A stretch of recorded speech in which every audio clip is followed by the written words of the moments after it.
Alors le sujet, j'aimerais vous parler de la communication. C'est un sujet de base, autant dans la vie d'une entreprise que dans la vie d'un couple, que dans la vie de parents avec leurs enfants. Et on nous a parlé de la communication dans le cadre d'une formation pour les camps. Parce que là, on est encore avec d'autant plus de monde en tant que directeur et il faut absolument que les messages passent de manière efficace. Donc, je pensais vous en parler parce que c'est vraiment la base de notre relation l'un avec l'autre. Et puis, je me suis un petit peu inspirée du début. Comment est-ce que ça a commencé ? Eh bien, si vous regardez en Genèse, la communication, elle prend sa source au ciel. C'est le Seigneur qui a commencé la communication. Alors, c'est l'un des attributs de Dieu et de la Trinité.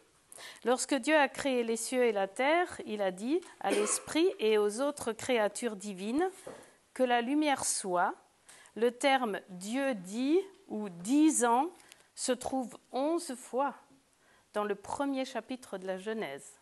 C'est dire que ça démarre bien. Rien d'étonnant que l'on appelle la Bible la parole de Dieu.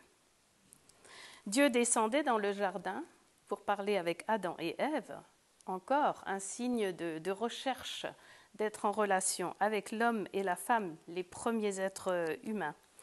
Dans la communication de Dieu avec l'homme, il y avait un malentendu.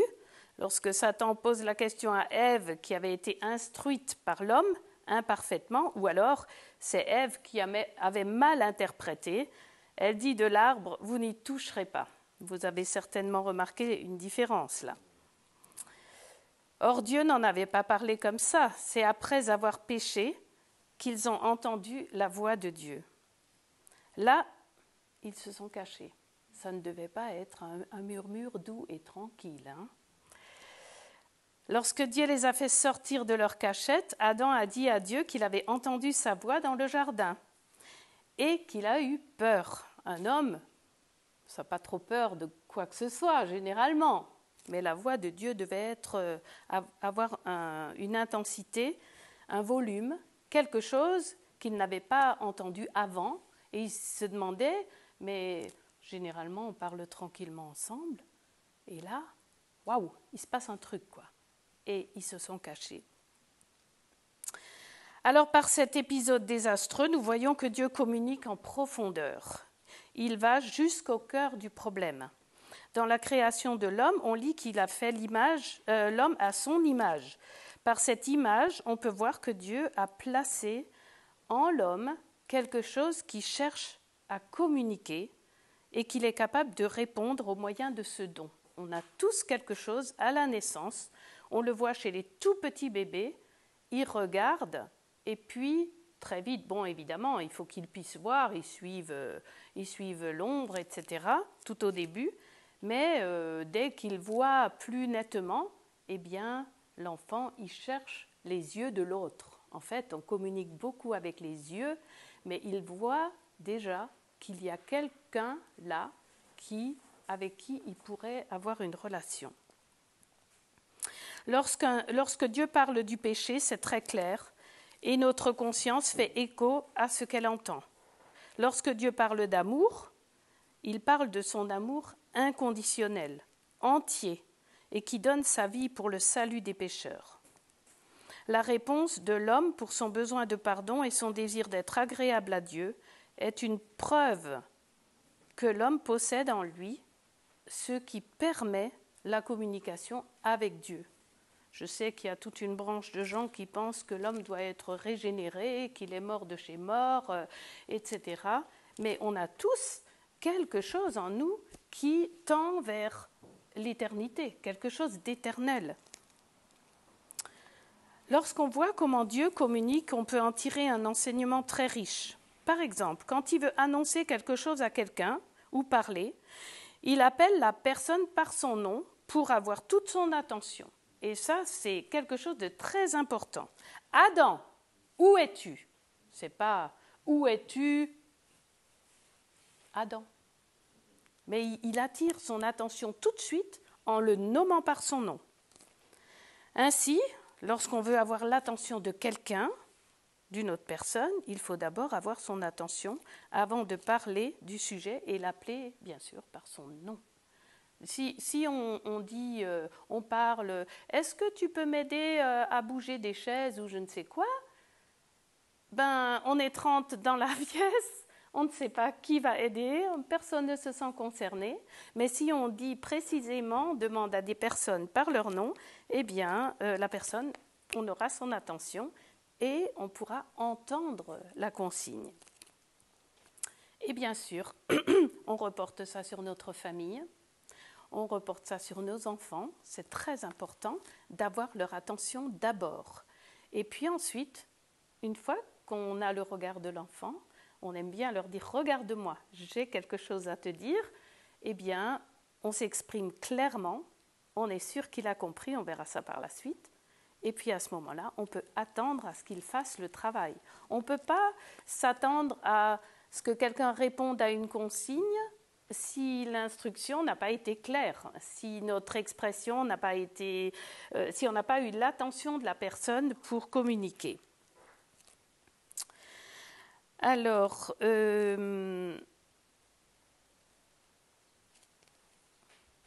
oui, alors évidemment, c'est forcément la répétition. Si on dit des ordres comme ça en l'air, eh ben, par la suite, il faudra répéter.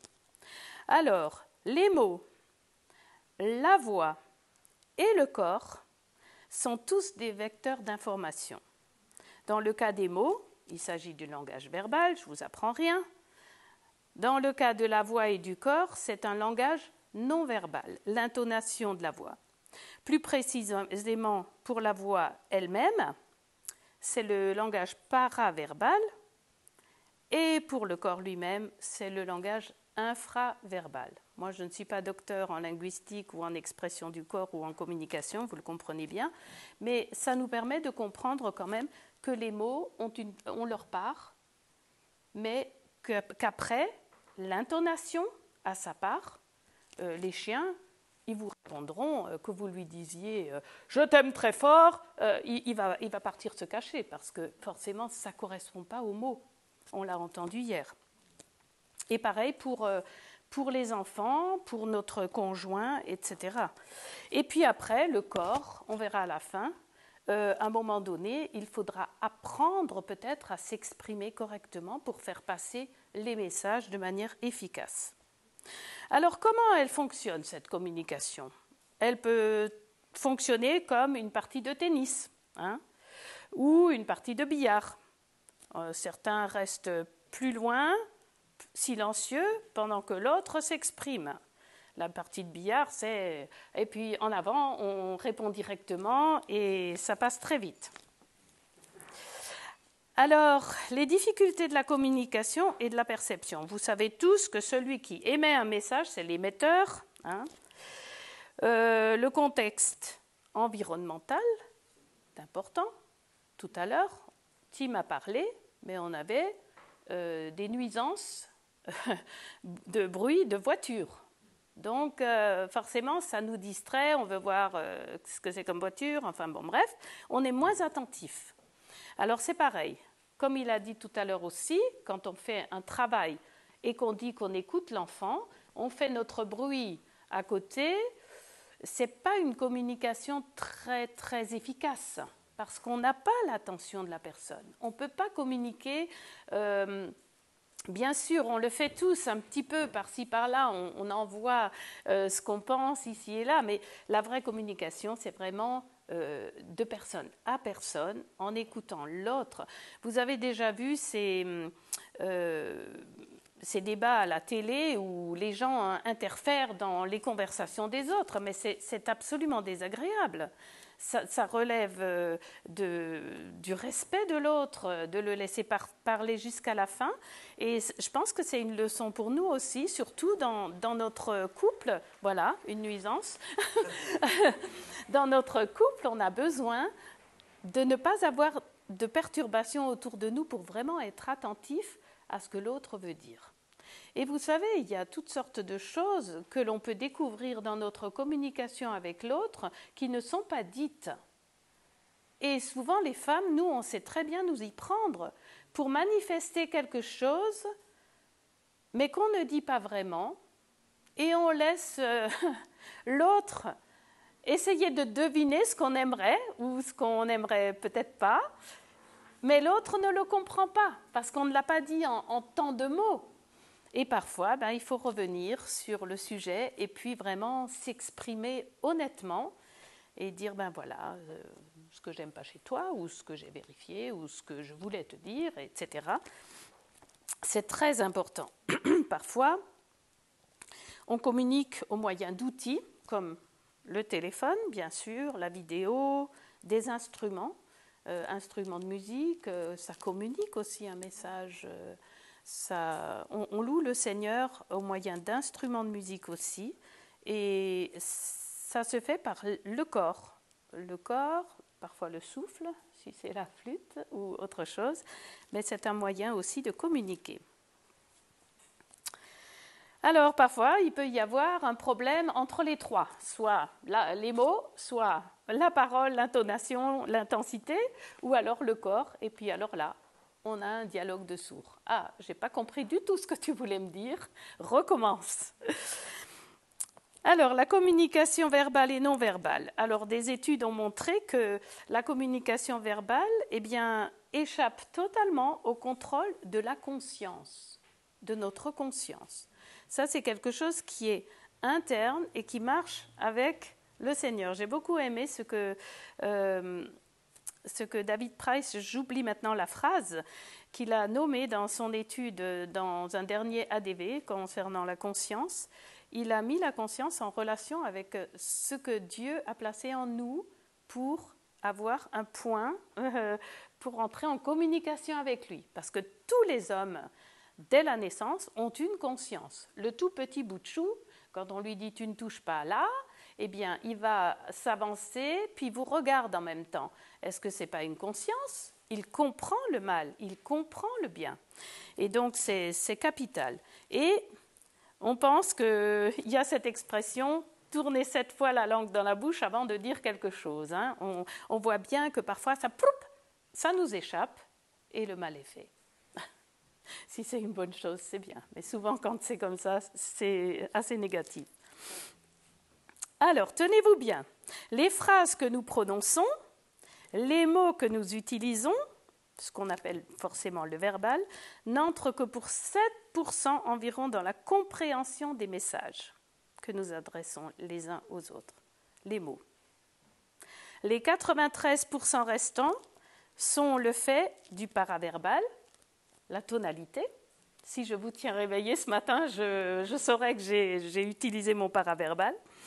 Le volume, le débit, la modulation. Et ça fait 38% de cette communication.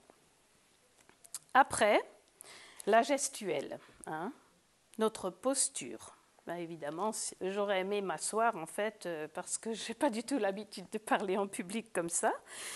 Les gestes, l'expression du visage que j'ai dû apprendre moi-même parce que je souriais beaucoup, mais ça restait très plat, très mécanique, etc. Et puis, grâce à ma belle famille où ils sont tous très expressifs, j'ai pu apprendre à m'exprimer un peu plus. Le regard. Ceci constitue 55%. Et je n'oublie pas non plus le physique, on parle de profil souvent, l'hygiène et même l'habillement. C'est vrai, ça communique un message. Toutes ces choses communiquent un message. Alors, il faut bien articuler pour bien se faire comprendre et ne pas penser « Oh, ça, il le sait ». Inutile de lui expliquer, surtout quand on a des enfants en bas âge. Dans ce cas, il faut toujours s'assurer que les choses que nous supposons être sues soient bien comprises. Assurez-vous, quand vous donnez un ordre à vos enfants, que ce soit bien clair. Ce n'est pas lui qui va dire « Attends, comment tu as dit là à 17 heures? Ah oui, d'accord.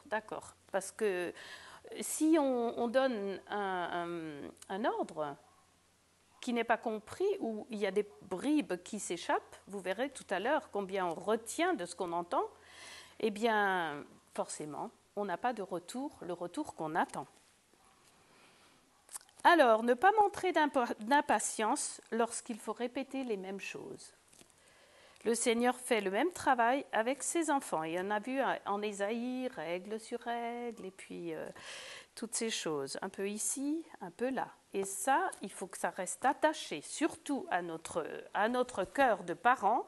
Il faut répéter. On apprend une langue à quelqu'un, on apprend un comportement à quelqu'un, et forcément, on n'est pas dans l'enseignement, on n'est pas instituteur, mais on répète les choses. On est l'instituteur de ces enfants que Dieu nous a donnés.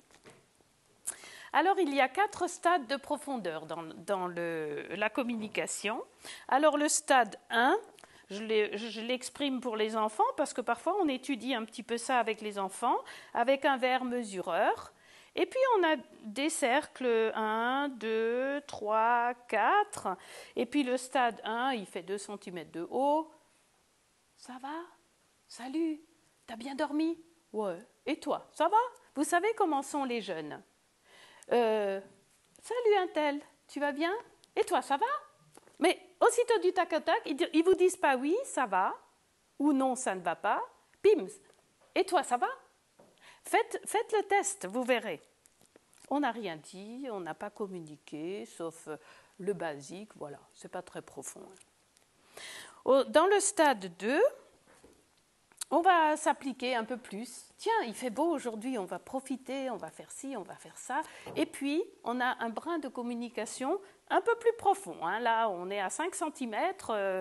C'est peut-être qu'on va dire quelque chose sur les vacances, ou le dernier week-end, ou la famille. Et ça s'arrête là. Le stade 3, alors là, on va commencer à mêler des sentiments. J'aime bien faire la décoration de ma maison.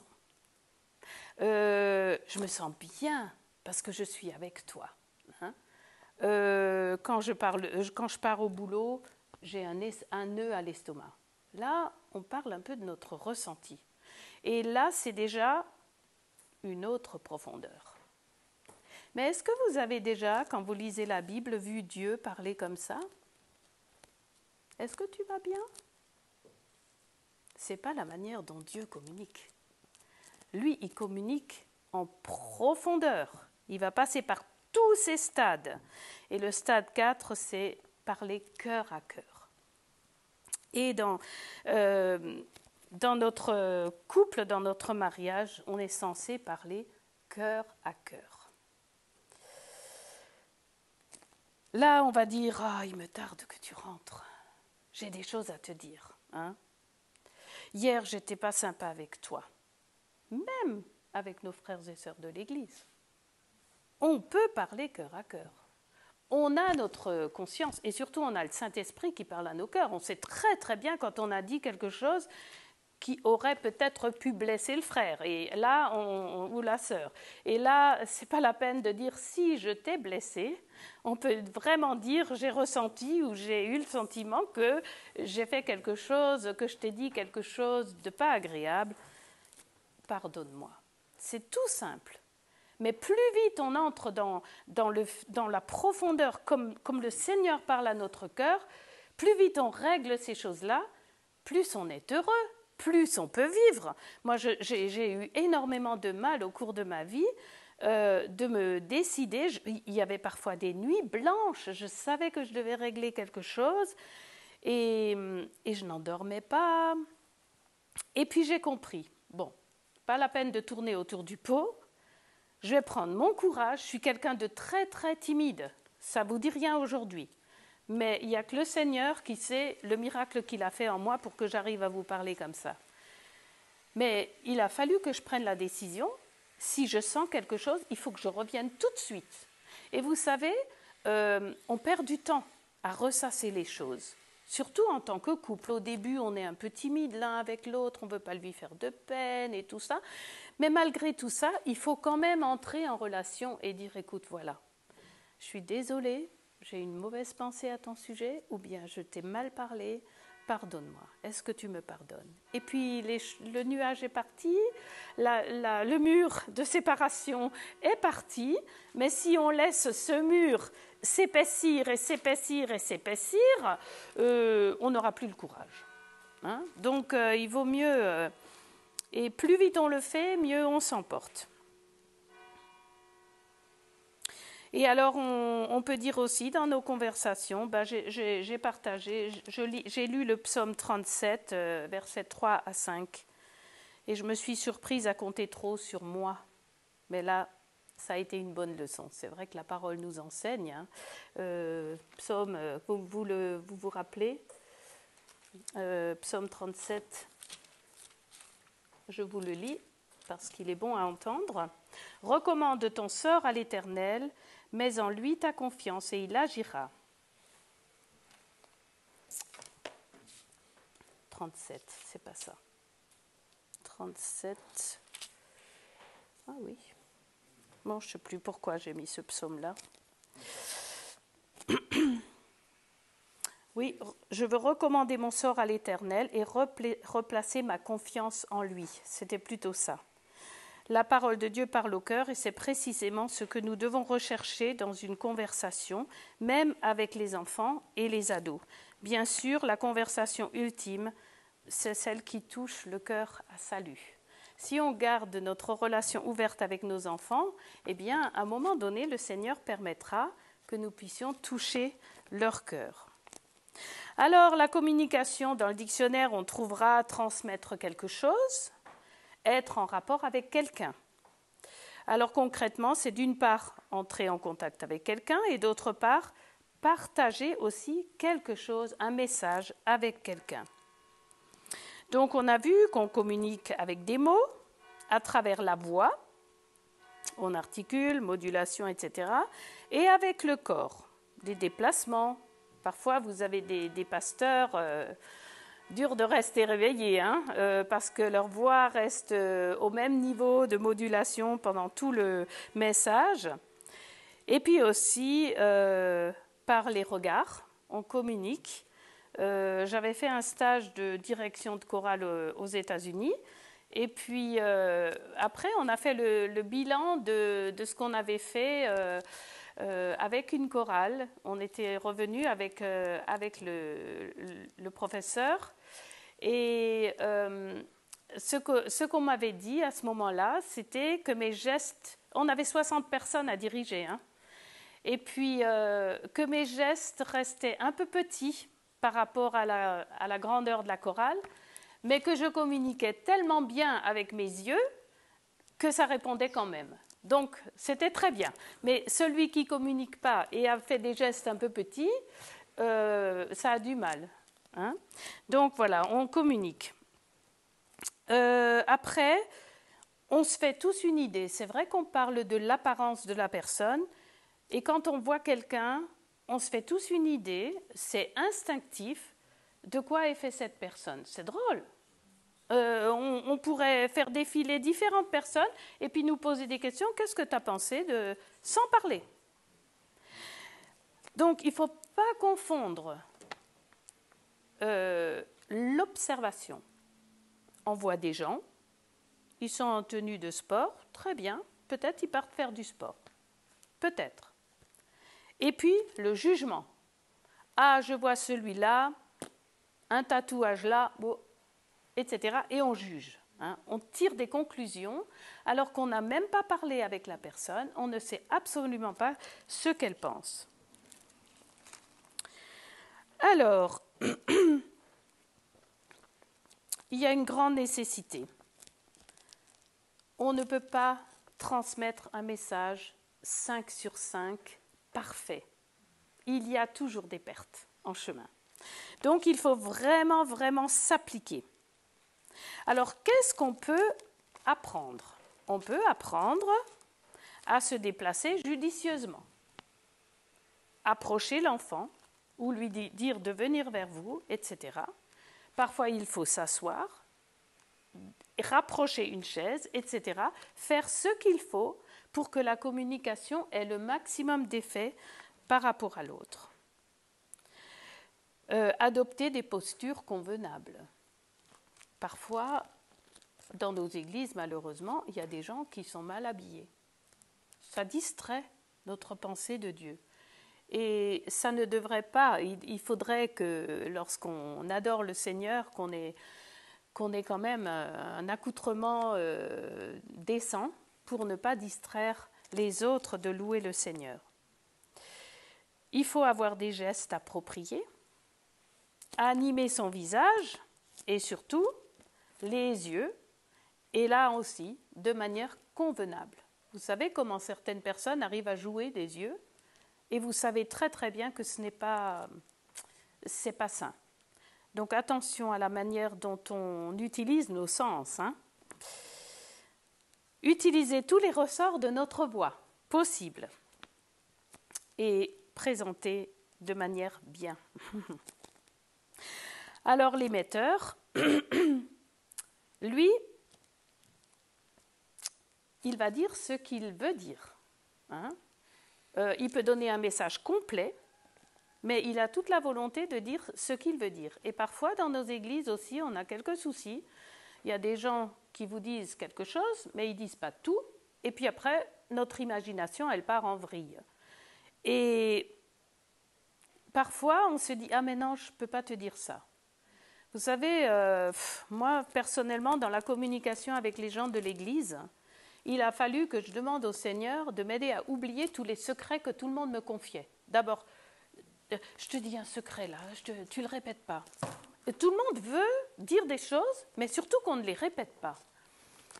Et j'en étais tellement fatiguée à un moment donné, quand on a 120 personnes dans l'église, et tous ces sujets soi-disant à ne pas répéter, je disais, Seigneur, aide-moi à oublier. Je prie, oui, parce que j'ai dit, je priais pour la personne, je prie pour elle maintenant, je te prie de faire, voilà. Et puis, mais par contre, aide-moi à oublier tout ce que je ne dois pas répéter. Tant et si bien que lorsque les gens revenaient vers moi et me disaient, tu as prié pour moi ? Je pouvais dire, oui, j'ai prié pour toi, mais je ne me rappelais absolument pas de leur histoire. Il a fallu qu'ils me les re-racontent. Mais là, l'histoire était publique, tout le monde le savait, tout allait bien. Mais imaginez le poids de tout ce qu'on retient dans la tête et qu'on ne doit pas répéter, c'était impossible. Donc c'était une solution pour moi pour me préserver un peu de trop de choses. Et puis alors, l'émetteur aussi, il pense à des choses à dire, mais qu'est-ce qu'il dit réellement? Et qu'est-ce qui passe vers l'autre? Donc, c'est pas très clair. On a tous un jugement dans ce que l'on dit, qu'il y a des censures, il y a des choses qu'on ne dit pas. Ah oui, il n'est pas capable de porter ça, donc je ne vais pas lui dire ça. Vous vous y retrouvez dans ces choses-là. Vous ne dites pas à tout le monde tout ce qu'on pense et surtout pas à certaines personnes qui vous paraissent fragiles à vos yeux.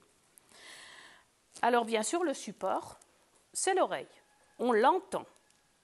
Parfois, quand il y a des nuisances, on est gêné. Après, il y a l'environnement, il y a les outils. Parfois, on communique par téléphone, parfois par texto, etc. Et alors, le récepteur, de l'autre côté, alors, il écoute, mais lui aussi, il fait le tri. Il n'entend peut-être pas tout. Il met de côté certaines choses, qu'il n'aime pas trop. Il y a aussi ce qu'il comprend. On a des termes parfois dans notre communication un peu ambigus. Alors, est-ce que je veux dire ça ou est-ce que je veux dire l'autre? Est-ce qu'il a voulu dire ça ou l'autre? C'est compliqué. Alors, il faut, celui qui écoute, il faut aussi qu'il dise « Attends, répète-moi ce que tu viens de dire. Je n'ai pas trop saisi. Ah, tu veux dire ça vraiment ?» Ou alors on passe outre certains mots que l'on entend parce que ça ne nous intéresse pas trop. Et puis on en reste là. Et souvent, on arrive au stade, 5 cm de profondeur. Je ne vais pas tenir compte du mot ou il faut aller jusqu'au fond. Et je pense que souvent dans nos couples, il y a ce genre de problème. On en reste un peu à une communication superficielle, ça roule, tout va bien, mais en fait, on n'a pas tout dit. Et c'est important, on s'assoit avec un enfant, on le regarde dans les yeux, on lui donne des ordres, on échange, etc. Il nous communique ce qu'il ressent. Mais les couples, ça c'est notre première responsabilité. Il faut absolument que nous nous entendions sur ce qu'on veut faire passer à nos enfants. Alors, le récepteur, il accepte, mais il laisse d'autres choses de côté. Il y a aussi ce qu'il retient dans sa mémoire. Tout le monde n'est pas forcément apte à retenir toutes sortes d'instructions. Et puis après, ce que lui va transmettre à quelqu'un d'autre.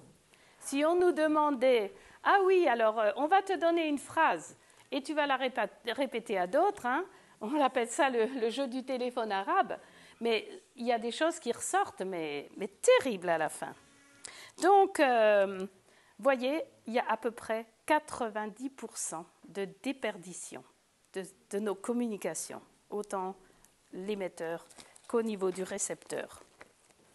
Alors, il y a des gens, ah mais moi je ne retiens que quand j'écris.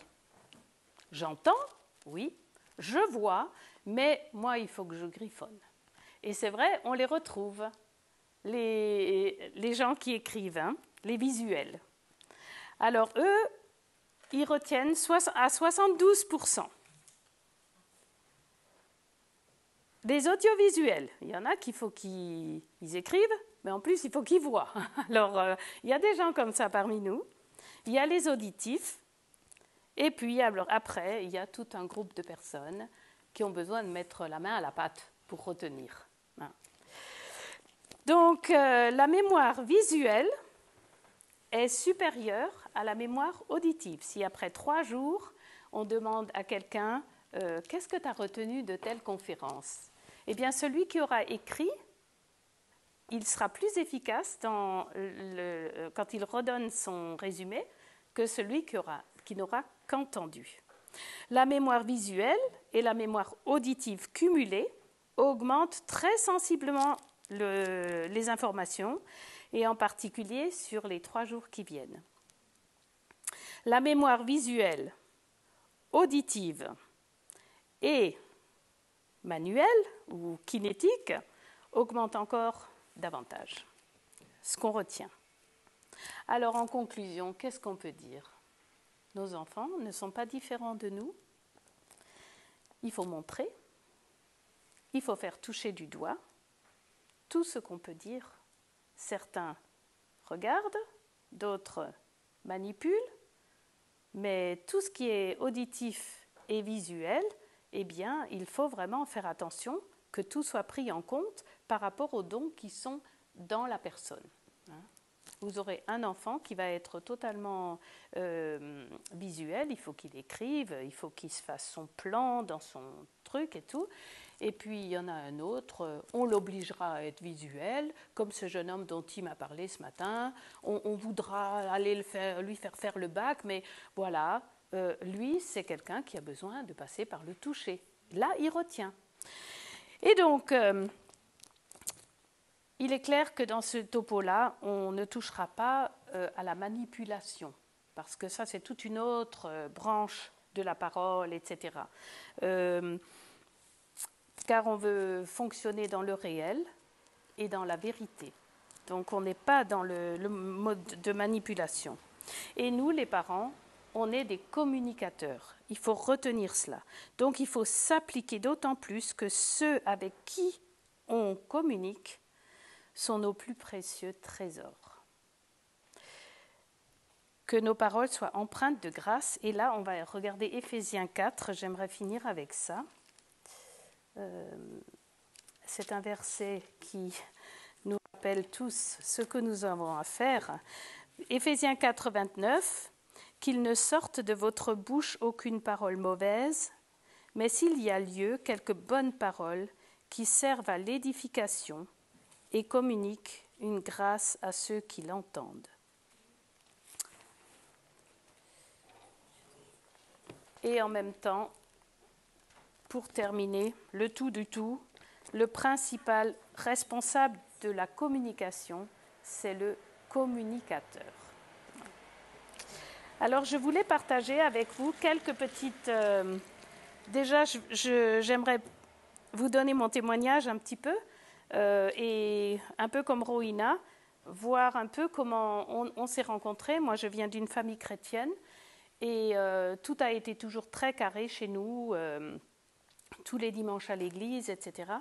Et on avait un calendrier qu'on lisait tous les jours avec les parents, on priait avant d'aller à l'école et tout ça. Et on faisait beaucoup de musique, tout le monde faisait de la musique, on était 5 filles, et toujours très, très comme il faut.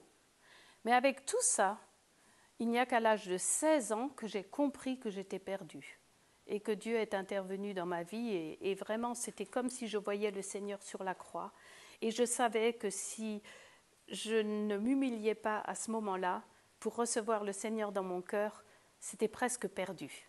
C'était ma chance. Et à ce moment-là, j'ai accepté le Seigneur dans mon cœur.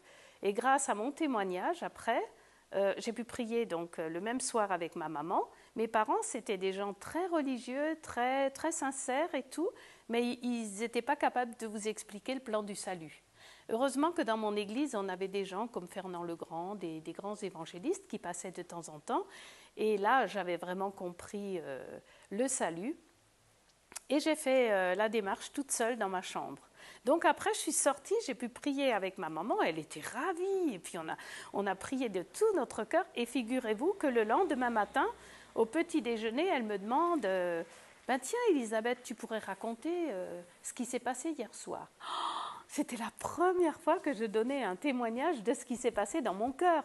C'était presque tabou, tout ce qu'on vivait en interne. Et donc, mes sœurs, après, elles ont reçu le Seigneur beaucoup plus jeunes que moi.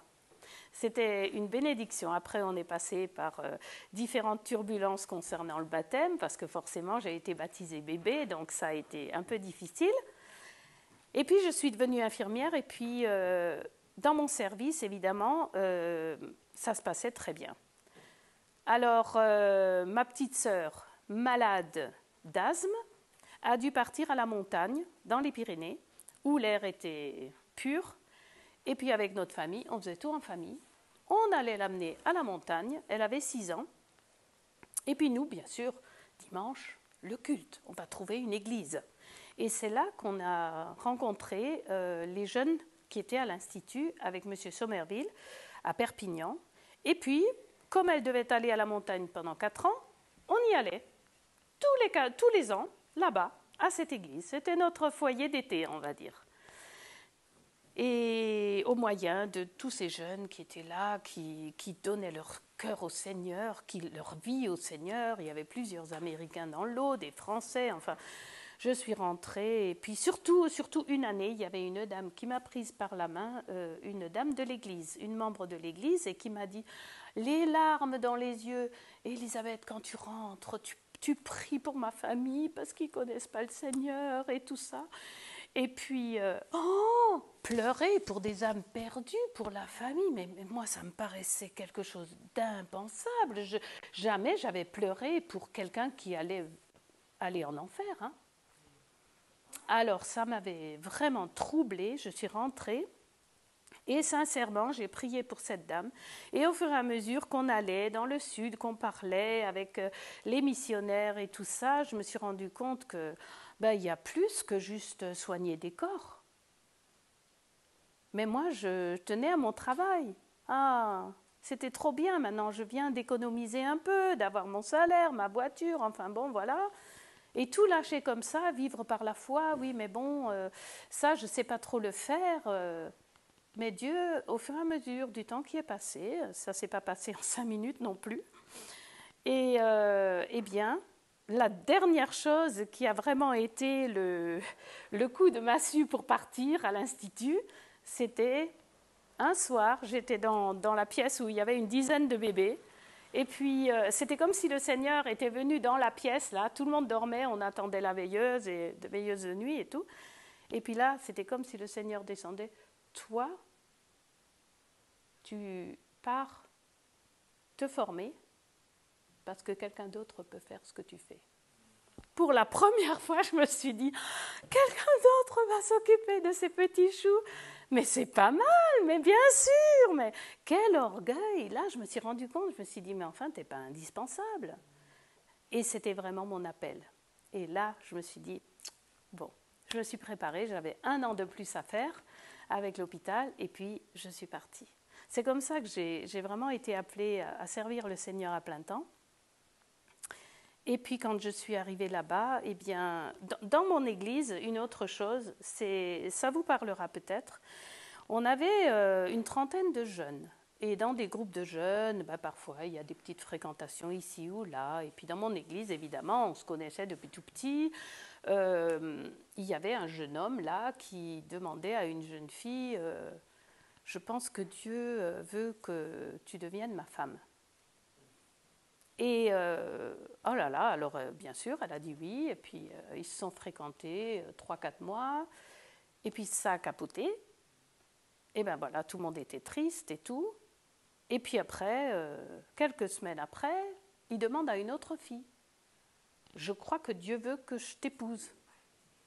Je me suis dit, bon, il ne doit pas savoir trop ce que Dieu veut, puisque ça ne tient pas. Et puis ainsi de suite, c'est arrivé plusieurs fois, le même jeune homme. Et je me préparais, je me suis dit, oulala, là, là, là, là.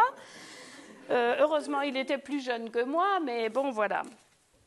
Et donc, je m'étais mis dans la tête que jamais personne ne viendrait me poser ce genre de questions et que moi, je vais devoir savoir pour moi-même si c'est Dieu qui veut ça ou pas. Et du coup, eh bien, quand le Seigneur nous a permis de nous rencontrer, ça a été toujours là. Tim m'a demandé s'il pouvait, si j'allais prier pour lui pour quelque chose de particulier, mais il y avait toute une série de choses que lui avait vécues de son côté au niveau d'une recherche, etc. Et puis le jour où on s'est rencontrés, j'avais pas peur du tout de prier avec lui, puisque je savais très bien dans mon cœur, de toute façon, il ne m'arrivera rien. Moi, j'ai besoin de savoir pour moi-même ce qui va se passer. Et puis, ce soir-là, on a prié pour notre appel, ce que Dieu voulait que chacun fasse, mais individuellement, on n'avait pas du tout l'intention d'en finir en priant en tant que couple. Et puis, il s'est passé bien 2h30 où on a parlé de nos familles, etc. Puis, à la fin, Tim me dit, mais est-ce que tu serais d'accord pour qu'on prie si Dieu veut qu'on se marie, enfin qu'on commence des fréquentations et puis savoir si Dieu veut qu'on serve le Seigneur ensemble. On n'avait rien l'un contre l'autre, on était de grands amis, on faisait de la musique ensemble, etc. Et là, j'ai dit oui, bien sûr, moi, il ne me pose pas la question, je saurais ce que Dieu veut. Et puis encore là, je me suis dit, ça va se terminer tranquillement, etc., seulement sans compter sur le Seigneur. Et là, à un moment donné, dans notre dernière prière, pour savoir si Dieu veut qu'on travaille ensemble et qu'on devienne un couple, etc., on a eu la paix en même temps à un certain moment de cette prière. Et puis on s'est relevé de cette prière, mais on n'a pas vu l'autre du tout, de la même manière qu'avant. Et pour moi, c'était un miracle, parce que je me suis dit, il ne m'a pas posé la question, tout va bien. C'est bien plus tard que il m'a dit, « Oh, mais ma chérie, jamais j'ai eu l'occasion de me mettre à genoux devant toi et te faire ta demande en bonne et due forme. » J'ai dit, de toute façon, c'était pas la peine, c'était peine perdue, hein, parce que si tu avais fait comme ça, eh ben, ça aurait peut-être pris plus de temps. Mais le fait que Dieu nous donne la paix en même temps, c'était vraiment un signe que lui était dans notre couple, dans notre union, et qu'on allait pouvoir travailler ensemble. Et c'est vrai qu'après, on ne s'est plus du tout vus comme des collègues, c'est normal, hein, mais Dieu a... Et ce n'était pas un amour fou, mais Dieu nous a appris à nous aimer l'un l'autre. Et puis comme ont témoigné Steve et Roina, cette osmose est venue après. Mais elle a grandi au fur et à mesure qu'on avançait dans le ministère. Et ça fait 45 ans cette année qu'on est mariés, qu'on travaille ensemble et qu'on sert le Seigneur. Je ne sais pas quelle heure il est, Didier, je ne sais pas. 25. Alors j'aimerais juste, après je terminerai, j'aimerais juste terminer avec ça. Donc quelques conseils. Donc communiquez tout nouveau changement dans les règles de votre foyer aux enfants. Quand les choses changent, il faut réunir la famille. Nous, on a fait ça tant de fois. Et ça ne fait rien. Mais aujourd'hui, on se réunit parce qu'à partir de maintenant, voilà. À partir de maintenant, voilà. Est-ce que vous avez des questions? Parce qu'ils ont parfois des questions. Et puis, en général, c'est bien quand papa engage cette réunion. Même si maman la termine, au moins que ce soit le chef de famille qui engage. Ensuite, une autre chose, dans notre parcours, on a créé une école chrétienne pendant 5 ans. Et puis, les parents, bien sûr, on a eu beaucoup d'enfants qui étaient en échec scolaire et tout ça. Et puis, quand on avait des réunions parents-profs, je disais aux parents, mais accompagnez les enfants dans leur éducation, apprenez les leçons avec eux. Parce que si on ne regarde pas ce que les enfants font, on ne voit pas la difficulté par laquelle ils passent. Et puis après, quand il y a le contrôle, on dit « Alors, on a eu quelle note ?» On s'implique avec lui, plutôt que de dire « Alors, tu as eu quelle note ?» Ah ben encore, il faut t'appliquer, hein, parce que là, franchement... Mais si on étudie les leçons avec l'enfant, je vous promets, vous serez surpris de voir la difficulté parfois que c'est et combien ils sont jeunes pour apprendre de grandes choses. Et tout en jouant à table, tiens, alors, ça s'appelle comment la moitié du globe au-dessus? Ah, l'hémisphère nord. Ah ben d'accord, bon, etc. Il y a des choses que l'on peut jouer avec les enfants après c'est impressionnant. Chanter avec eux, les tables des multiplications ou quelque chose. Et puis après, on peut aussi dire, on va faire mieux la prochaine fois. On fera mieux la prochaine fois, si ça n'a pas trop réussi. Et puis, on remercie le Seigneur ensemble pour la bonne note ou pour ce que Dieu fait pour l'enfant. Et puis, ce qui est bien aussi, cette fameuse réunion du soir, la réunion familiale dans la semaine, ça peut être bien aussi pour avoir le ressenti des enfants. On peut évoquer certains sujets, parce qu'on n'a pas toujours le temps au cours de la journée d'écouter tout ce par quoi ils passent. Et alors là aussi, il faut écouter attentivement ce qu'ils disent. Parfois, ils sont un peu brouillons, hein. Les tout petits bouts de chou de 18 mois, ça baragouine. Alors on récupère un mot, gâteau, machin, ceci, mais entre les deux, on ne sait pas ce qu'ils ont dit. Et alors là aussi, est-ce que j'ai bien compris, tu as dit ça? Donc, il faut aussi lire leur regard. Parfois, ils veulent quelque chose à table, mais vous voyez directement, par son regard, il regarde ce qu'il veut. Mais si vous attendez le mot, ça ne viendra peut-être pas. Donc, être sûr qu'on a bien saisi ce qu'ils disent.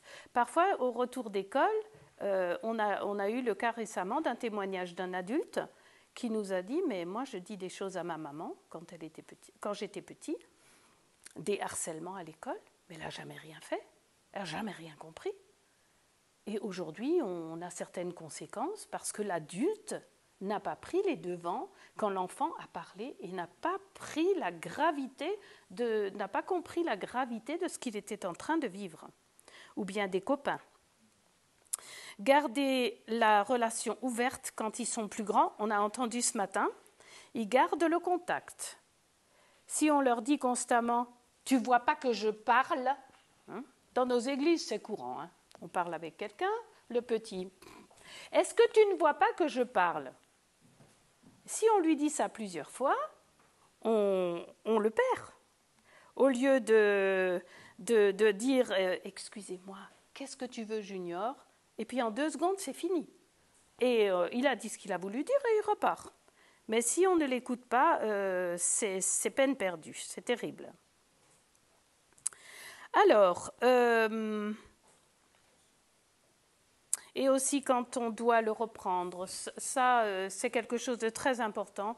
Quand on doit reprendre un enfant, ne le faisons pas devant les autres. On n'aime pas ça nous-mêmes. Je pense que si on se mettait un peu plus à la place des enfants, il y a beaucoup de choses qu'on ne ferait pas. Donc pensez, qu'est-ce que j'aimerais moi qu'on me dise ou qu'on me fasse à sa place, hein. Tim et moi, on a fait une formation aux États-Unis pour l'école chrétienne d'une autre façon qu'on le fait en France. Chaque enfant était autonome, mais du coup, notre formation était faite à l'image de cet enseignement autonome. Donc on avait des choses à faire pour appeler le professeur, etc. Et puis on avait aussi de mauvais points quand on parlait dans les couloirs ou des choses comme ça. Et nous n'étions que des gens dans le ministère, hein, beaucoup de pasteurs et tout ça. Et puis quand on avait fini, ils nous ont dit combien de mauvais points on a eu. Et puis il y avait une personne qui avait 1 point. Moi, j'en avais 5, Tim en avait 10, mais il y avait des pasteurs qui en avaient 350. Mauvais point. Et puis le professeur dit, écoutez, vous voyez, vous auriez 6 mois de colle, 350 points. Alors, un peu de compassion pour les enfants que vous aurez dans vos écoles plus tard. Ça change la donne, hein? Attention aux réseaux sociaux qui isolent les jeunes dans leurs secrets à eux. Il y a quelques familles, je vois, qui nous disent, nous, tous les soirs, au retour de l'école, les téléphones sur la table. On n'en veut pas. Parce que ces choses-là, si vous les laissez dans les chambres, les enfants, le lendemain, 3 semaines après, il n'y a plus personne, hein. Ils sont comme des zombies, hein. On en connaît un qui vient au camp, là... je dis, tu travailles la nuit alors toi, hein, c'est le téléphone. Donc, mettez bien des règles à ce niveau-là. Tout n'est pas mauvais, hein, je suis d'accord, mais enfin bon, voilà. Autrefois, on écrivait. À l'époque de nos filles, elles écrivaient. Mais un jour, notre fille avait un comportement un peu bizarre quand elle recevait des lettres de sa cousine. Et des lettres, mais alors 5 mm d'épaisseur. Alors, qu'est-ce qu'elle t'a écrit? 15, 16 ans. Qu'est-ce qu'elle t'a écrit, la cousine? Ah, ça va. Ils vont bien. Bon, alors, on n'écrit pas « ils vont bien » sur 5 pages de courrier quand même, hein. Et ça continuait chaque semaine. Elle recevait des grosses lettres. Et puis elle, bien sûr, elle écrivait en retour et tout ça. Alors, j'ai dit, écoute, il n'y a pas que ça, n'est-ce pas? Ben non. Alors, moi, je veux lire n'importe laquelle des lettres de ton tiroir, parce qu'elle est dans le tiroir de son bureau. J'ai dit, tu me sors n'importe quelle lettre, je veux savoir ce qu'il y a dedans. Alors bon, péniblement, à 16 ans, c'est pas joyeux, hein, quand on vous oblige à...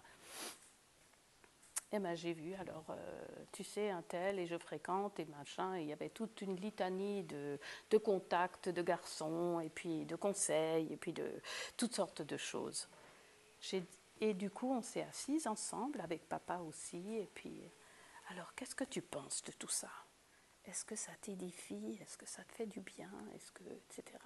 Donc il faut vraiment prendre le temps, s'appliquer à savoir ce qui se passe, prendre un téléphone. Attends, tu écris à qui là?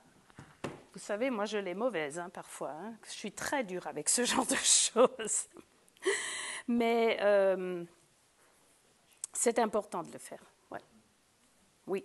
Alors ne pas s'immiscer dans la vie des enfants quand ils sont adultes, hein, à moins qu'ils ne posent des questions. Les aimer coûte que coûte, les laisser faire les plus jeunes leurs expériences. Concernant la discipline corporelle, nous on a été taxés de gens qui battent leurs enfants.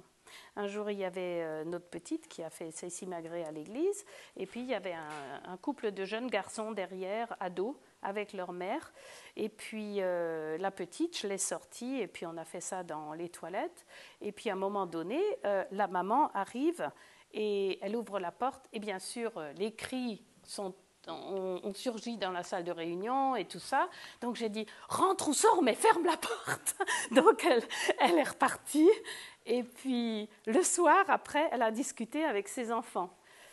Et elle a dit, mais c'est incroyable comme elle a fessé cet enfant, c'est incroyable et tout ça.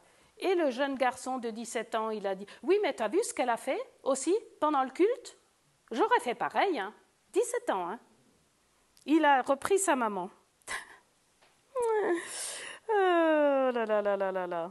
Donc, et puis aussi d'autres choses, je termine avec ça, c'est que si vous avez des enfants petits, il y a d'autres parents avec des ados, et puis vous voyez des choses, vous aimeriez les aider, mais ils disent non, tu piges rien parce que toi, tu n'as que des petits. Et vice-versa. Après, quand vous avez des ados, il y a toute une flopée de petits dans une famille, vous aimeriez leur donner un conseil. Ah, mais non, tu piges rien, tu as déjà des grands. Et tu sais, ce n'est pas la même époque. Et un jour, on a reçu ma cousine, ce qui a permis d'avoir des petits-enfants et un ado.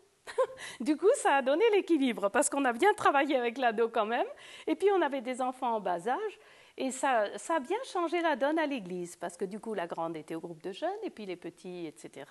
Et donc, on a remercié le Seigneur, finalement, d'avoir une petite expérience rapide, comme ça, pour aider les autres. Mais c'est vrai qu'il vaut mieux attendre qu'on vous pose des questions avant d'aider d'autres parents, hein. C'est un peu difficile, voilà. Merci beaucoup.